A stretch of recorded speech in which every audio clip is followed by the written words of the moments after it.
Hello and welcome. This is Africans in London TV, and you're watching a man called Jay. Here at Africans in London TV, we have been striving to bring you news and entertainment concerning Africa and the Caribbean people living in the UK. Now, for a long time, I have been wanting to talk about the situation in Congo. But as they always say, that you have to wait for the right time. Now, today I'm going to introduce to you to a journalist from Congo who knows Congo inside out, and in fact is from Kinshasa. So without wasting so much time, let us meet our guest. Thanks. My name is Mr. Norbert Mbu Mputu. I'm a journalist, a writer, and researcher in anthropology and sociology. And I studied also philosophy in university. So a kind of multi-talented background. But during when I was staying in the Congo, I also worked in the United Nations.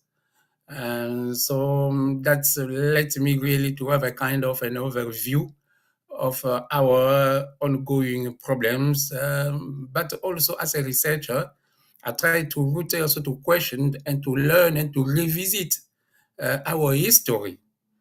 So especially, as you may know, it's one of the important African philosopher writer said, Frantz Fanon. He said, look, when you check the picture of Africa, it looks like a revolver, and the tiger is in Congo. So it's important when you learn about Africa to have a look on the Congo, because it's a kind of a middle of Africa. So that's anything that happens here will have an impact on the other country and vice versa. You have got a wide knowledge about the Congo or DRC. Now, could you talk a little bit about, well, briefly, because we know these problems have been created from very long time ago, from the time of Lumumba until today. So can you give us a snapshot of what these problems now, where we are, and where maybe we can start or where they can be solved? Yeah, it's important. If you don't learn about history and about the mistakes made in history, you will not be able to plan the future. And next 30th of June, the Democratic Republic of Congo will celebrate its 64th anniversary of its independence. And so we'll do also almost 17 other African countries. But what is the most important about the Congolese independence? This independence happened really, I will not say by chance, but it was so quickly given after a big fight from the Congolese people. You need to understand that in 1884, 1885, during the scramble of Africa Berlin Conference, there was only one African country who was present without being there. It was the Democratic Republic of Congo, where really all the other countries were owned by the European countries. The Congo was given to only one person, King Leopold II of Belgium. So he owned this country, and when he owned this country, not only that, one of the researchers said that this country was the geological scandal, but it was by the time that the world just discovered the pneumatic tire, discovered by a Scottish guy living in Belfast by that time, Dunlop. And to provide those rubber to motorbikes, bikes, and the car industry, they need the rubber. And the Congo became the first provider of the rubber. So for the king to increase his profit in the Congo, he forced Congolese people to exploit the rubber. And those who were not bringing the request rubber were killed and even got their hand cut. And that was a kind of the first genocide of Congolese people. So almost 10,000 of them died because of the rubber of the king. But during the First and the Second War, also, Congo plays an important part, for the war. Because by that time, that's especially the Second War, where Germany really they cut off all the resource, the natural resource from Asia to European. So European country, they just went in the Congo. They took, for example, the gold from Congo. They sold this gold. British, they own this money to buy weapon for the D-Day, especially the Congolese uranium. The Congolese uranium was given to American for them to make the first atomic bomb, that contribute also at the end of the First War. Even if this bomb was used after the death of Hitler, because he was used in August 1945. So this is really the background of the Congolese history. And that's why really when Patrice Lumumba came in 1960 and fought fought for the Congolese independence, Belgium, they didn't think to give it to Congolese the independence. But because the fight was so hard, they really was forced to give the independence. But what they did, they give the independence in one hand, but they own the Congo in the other hand. I want to give you an example. For example, before the independence, Belgium Congo was only one country, okay? But on the independence day, so normally it looks like people who were married. So when you got a divorce, what you will do? You will share whatever you own together. But what Belgium did, they own almost 80% of the wealth belong to the Congo and the Belgium. So they left with the Congo only with the 20%. And even the money, for example, Belgium borrow from the World Bank to develop Congo, they never developed the Congo, but all those money, they gave it to the Congo to pay it back as a debt to the World Bank. So this is the environment of the Congo. So this situation continues till now because we will talk about the ongoing war in the Congo. So what happened in that war is just because by the 1990s, there was a new rubber discovered in the Congo, the mineral called the coltan. The coltan is the mineral we are using now in all our mobile phones and all our laptops. So by that time, all those superpower, they need cheaper coltan. So what they did, they just set up a war there. So this is really, so it's very, very important to understand anything that happened in the Congo with that background of a lot of natural resource, where really people who want to exploit this resource, they don't want the Congolese people themselves to own those resources. So the best way for them to do it is just to create war. So this is really, and another interesting problem to know. Congo is in the central of Africa. It's the only country is almost almost the size of the west of Europe. But this country is surrounded by 9 other countries. So it means that anything that happened in the Congo got an impact in the other countries and vice versa. So this is a kind of the background of this country. Okay. Now, I understand also you have written a book. And but this book you've written is it in French language, or is there any other language of the book? Yeah, because of the book, I wrote it first for the Congolese people, even if I'm living in the UK. That's why the book is in French. And the book, there is a professor from one of the UK university who is now working to translate it in English. So the title in French is L'autre Lumumba, Peuple du Congo, Histoire, Résistance, Assassinat et Victoire sur le front de la guerre froide. It means another Lumumba, Lumumba to discover, Lumumba for us to dig more, people of the Congo, history, resilience, assassination, and victory on the shadow of the Cold War. So the book is about Patrice Lumumba. Why Patrice Lumumba? Because Patrice Lumumba was the first Premier Minister of the Congo on the independence. So if his party won the election of May 96, just before the independence, and he became the first Premier Minister. But on top of that, he was really an independence person, a nationalist. He wanted really the Congo to be fully independent. And because he got ties or he became a friend of a leader like Kwame Nkrumah from Ghana, Sekou Touré from Guinea, Nasser from Egypt, and all the other big leaders of 1960, all those we call in Africa the independence fathers.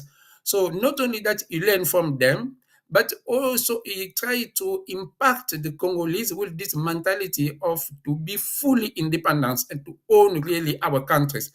And because of the what I explained before of the background of this Congolese colonization and the way Congolese needs to fight and start fighting for the independence, you need to understand that all the superpower didn't like Lumumba. And that the clash happened really on the day of the independence, which was Thursday, the 30th of June 1960. So on that day, the King of Belgium came for the Congolese independence, and he didn't come alone. All the Belgian government was there in the Congo, but all the superpower around the world sent also their special envoy in the Congo. American, they send envoy in Congo. Russia, they send envoy in Congo. All the African countries and the European countries. So the Congo became the first days of independence a kind of a big football match of international power. And on that day, the plan was the protocol plan only two speeches. The speech of the King Baudouin of Belgium, giving the independence of the Congo, and the speech of the President Joseph Kasavubu, who accepted the independence. But Patrice Lumumba, who was elected Premier Minister, he was very, very angry because the head of state, Joseph Kasavubu, didn't share his speech with him. So he decided that no, because when he received the copy of the speech of the president, he said, no, how really the president can make such a useless speech? So I need really to speak on behalf of the Congolese fighters, those who fought for the independence. So this is why after the two speech, so Patrice Lumumba stood up, he made his speech. The speech was for the Congolese people and the African people who fought for the independence. But for the king and all those superpower around, it was a big insult for them. So since that day, all of them really decided that this guy is not a good guy who could work with us. And you need to understand that that was the period of the Cold War. So the two biggest power, the one who won the Second War, the Russia one side and the America on the other side, the owner for them also wanted to have their feet in the Congo. So they start almost fighting. So what they did really for the American, because they got a lot of spy in the Congo, they described Lumumba to be a guy from the east or from the Russia.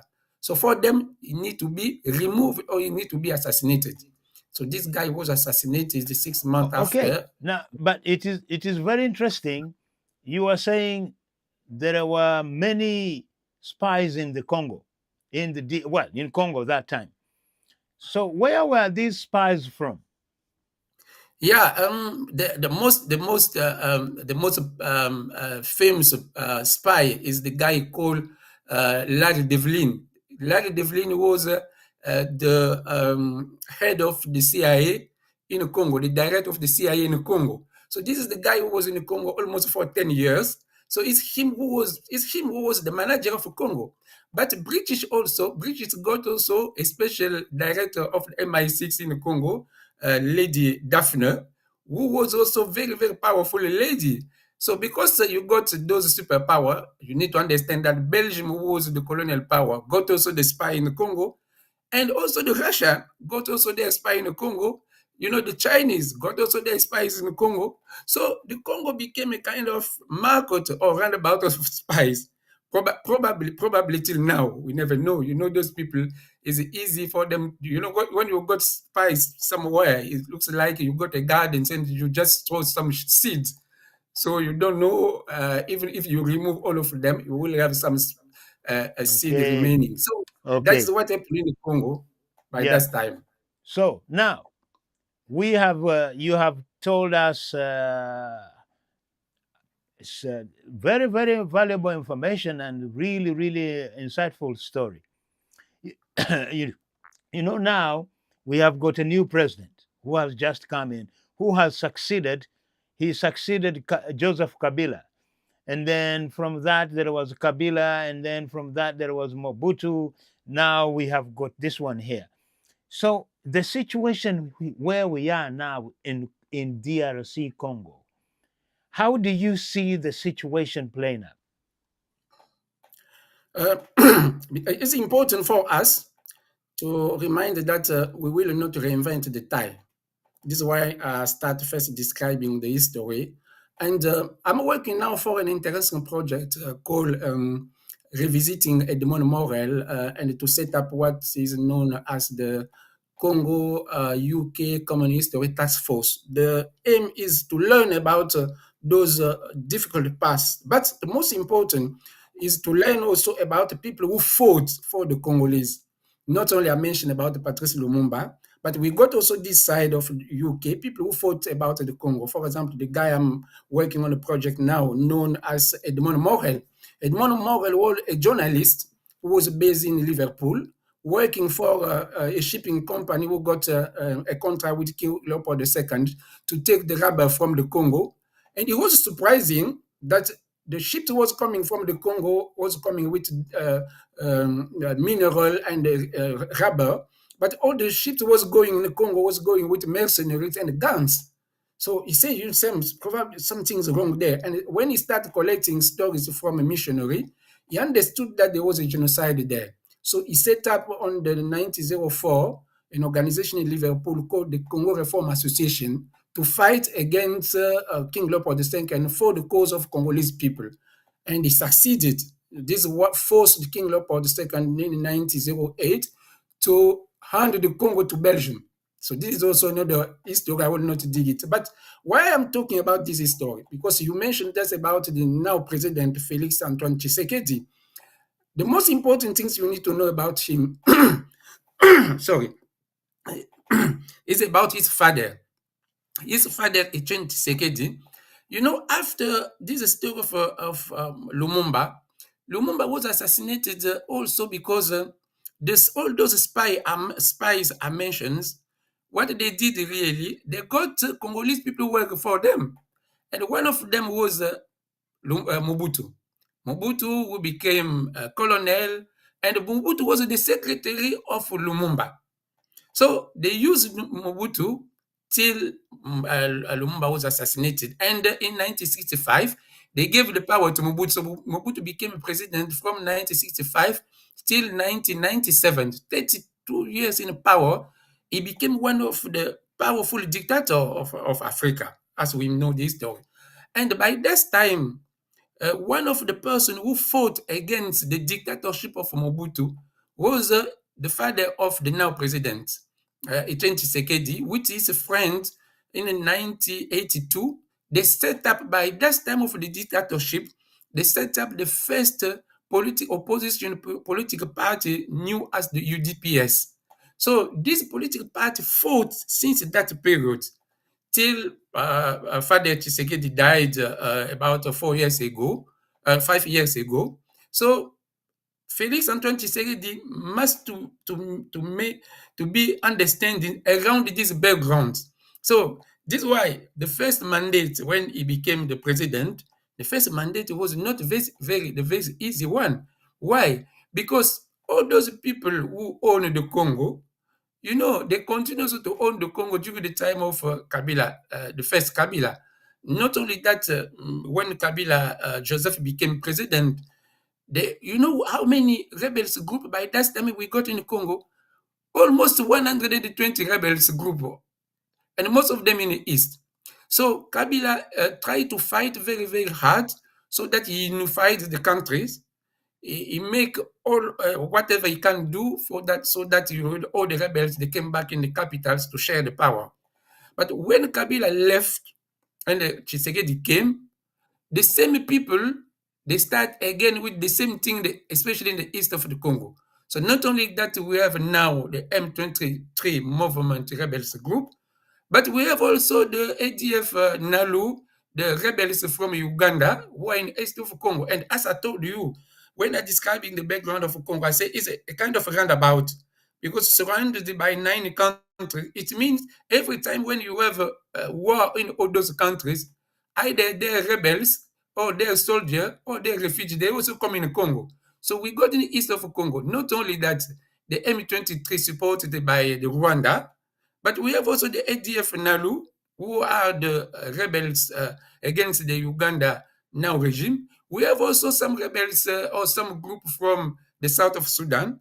And we got also the rebels from Burundi, who are in the east of Congo. So the east of Congo looks like a kind of surgery of rebels groups. Why only in east of Congo? Because you may know that you can't set up any rebels movement when you don't have money. And the money means you need diamond, you need gold. And this area of east of Congo is really where you can find all those natural resources. So this is why now President Tshisekedi is fight very, very hard to try to end up this war because all those people continue not only to dig all those minerals, but Congolese people are keeping to be died. And this is since 1996. Can you imagine?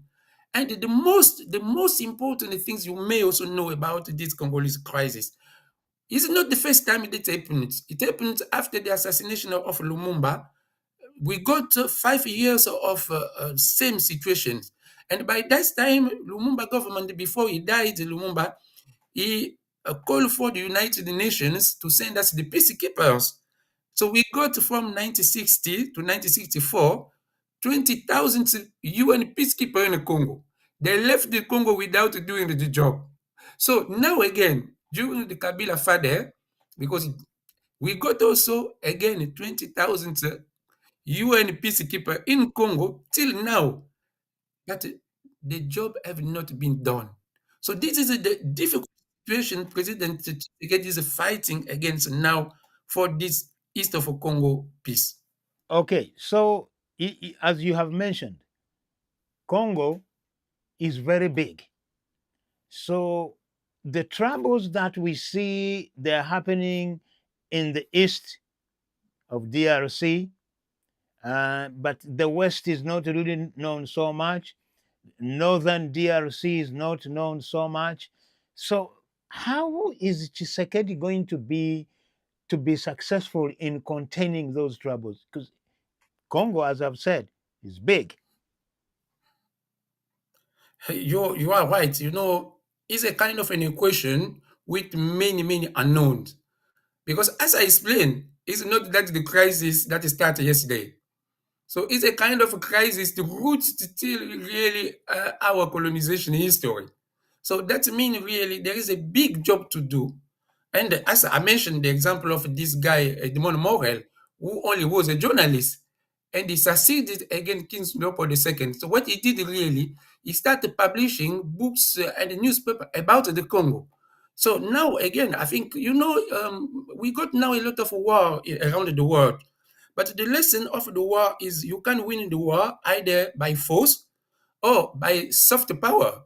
So if you don't have the hard power, you can try also the soft power. So for instance, we tried the hard power for almost 30 years. So I think now it's important for us to start by trying the soft power. And I'm very, very happy because the now new ambassador, the DRC ambassador in Congo, His Excellency Ndolam Ngokwe, who himself worked in the UN for almost more than 30 years. Now he's the ambassador in Congo. So one of the biggest tasks he's doing now is first to speak about the Congo. Because who knows about the Congo from the British side? Very few is known about the Congo. So it's important for us first to tell stories about the Congo because when the public opinion will become aware about ongoing war there, they will really influence their decision maker for them just to stop this war. And I think it's very, very simple to stop the war in the Congo. As I said, can you imagine that we got 20,000 peacekeepers in the east of Congo and or in the Congo, and they didn't finish the war? It means that they were not very good peacekeepers. So we need now to try. So the President Tshisekedi, for his first mandate, what he did really, he tried to turn around the world, speaking about the Congo. But it's not easy. I met, by chance, I met most of the time, Dr. Mukwege. Dr. Mukwege is the one who won the Nobel Prize, the Peace Nobel Prize, the first Congolese to win the Peace Nobel Prize. And he's working the east of Congo because he's the one who experienced the war since the first days. That's the first day when the Rwandese government and the military, they crossed borders. They attacked the village of Lemera where this doctor was working. So almost more than 100 people died this day. And luckily, he wasn't killed. So this one is set up in a hospital in Panzi, in Bukavu, especially because on this war, we got the hard power people, they kill people with the guns, but they use also the soft power in war. They raped women, because this also, the weapon in war, when you start raping women. So this doctor is working really to repair all those raped women. And I met with him last time in London. I asked him a question. I said, Doctor, what must we do now to end the war? And you know what he told me?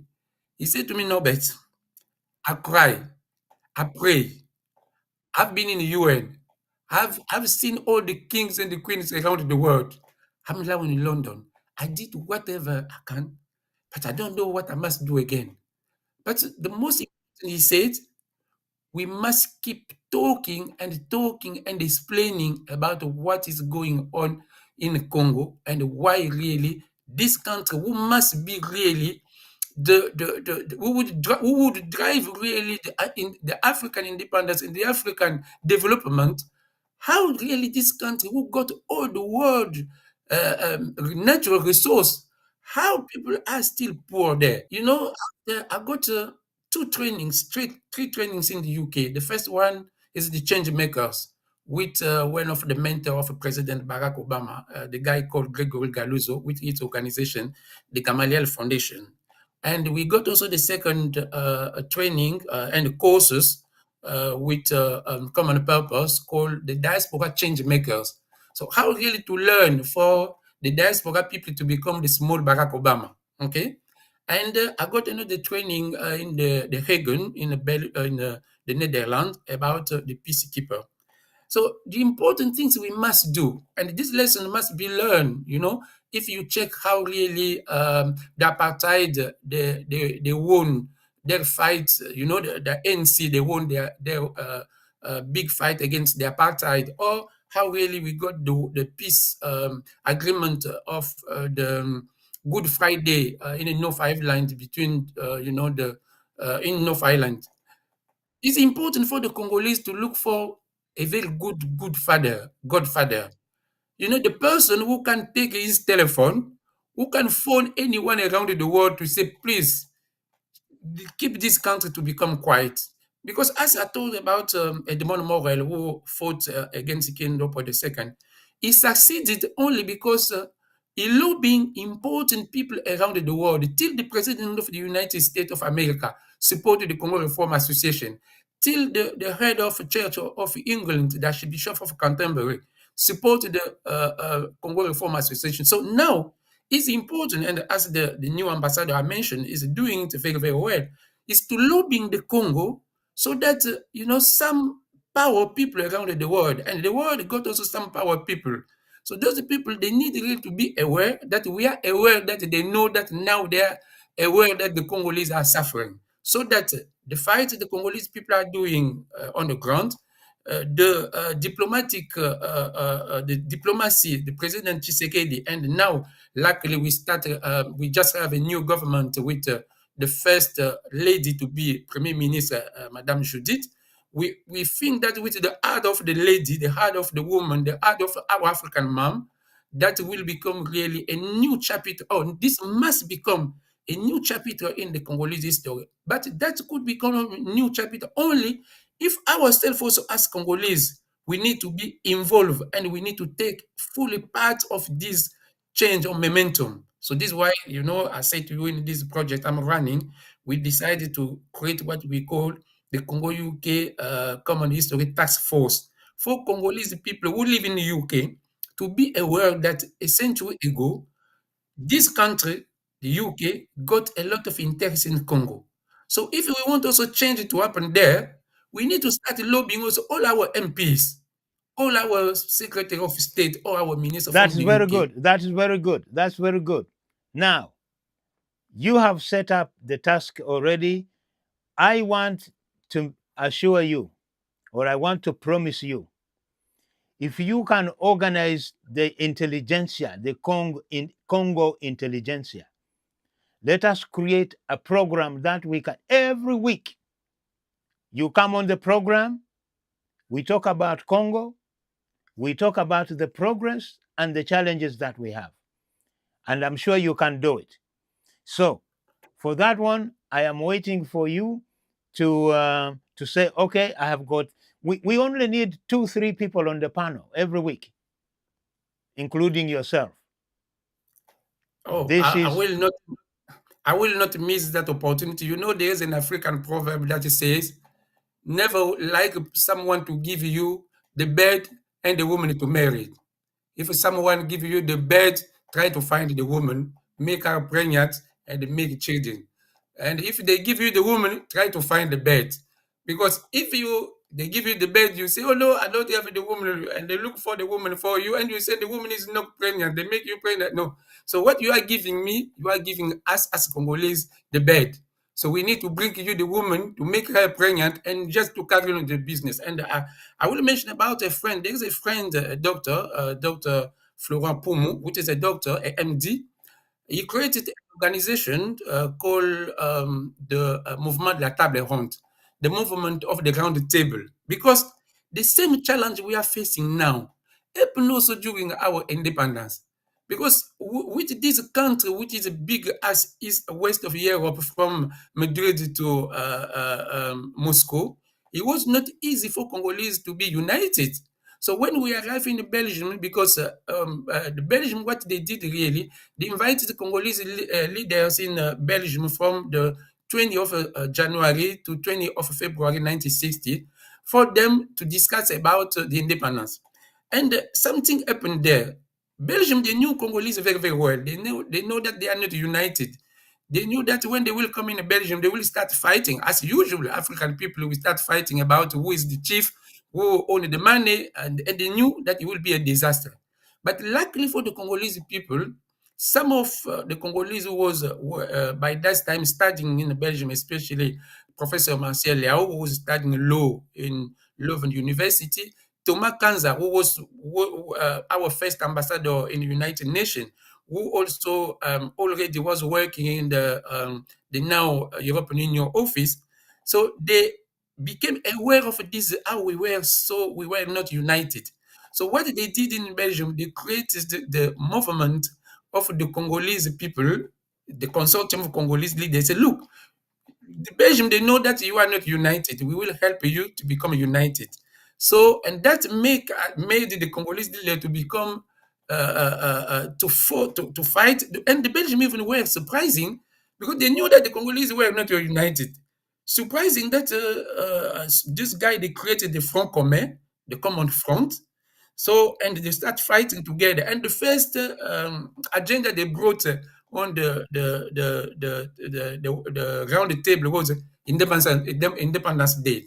So this friend is now resuming the same things. As I said in the beginning, we will avoid to reinvent the tire, and we let us take it and then make some change. So it's created this movement called the Movement de la Table Ronde to put together all the Congolese intelligence because you know the goat have four legs.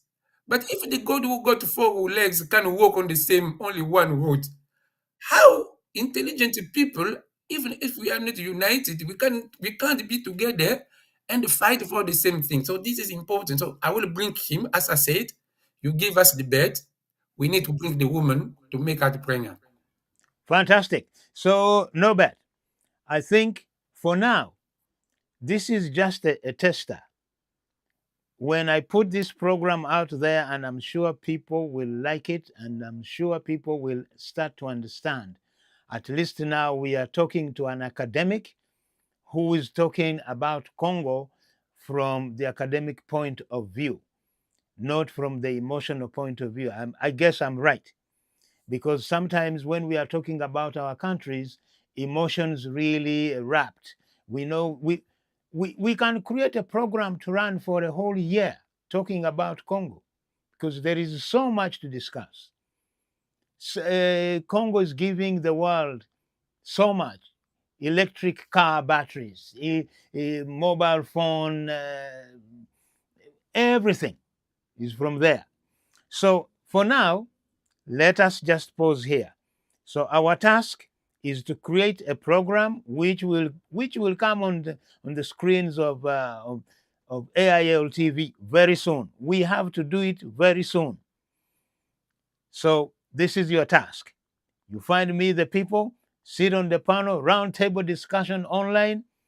We are flying, and we will revisit a whole lot of things. But thank you very much for coming. And really, I don't know how to even to say. I'm really happy. I've been waiting for over 10 years to make a program like this, but I have never found the right people. Now here you are. Thank you very much. For now, ladies and gentlemen, that was Norbert Mbu Mputu, the man with the knowledge about Congo DRC. We want you to send us your ideas. We want you to send us your questions.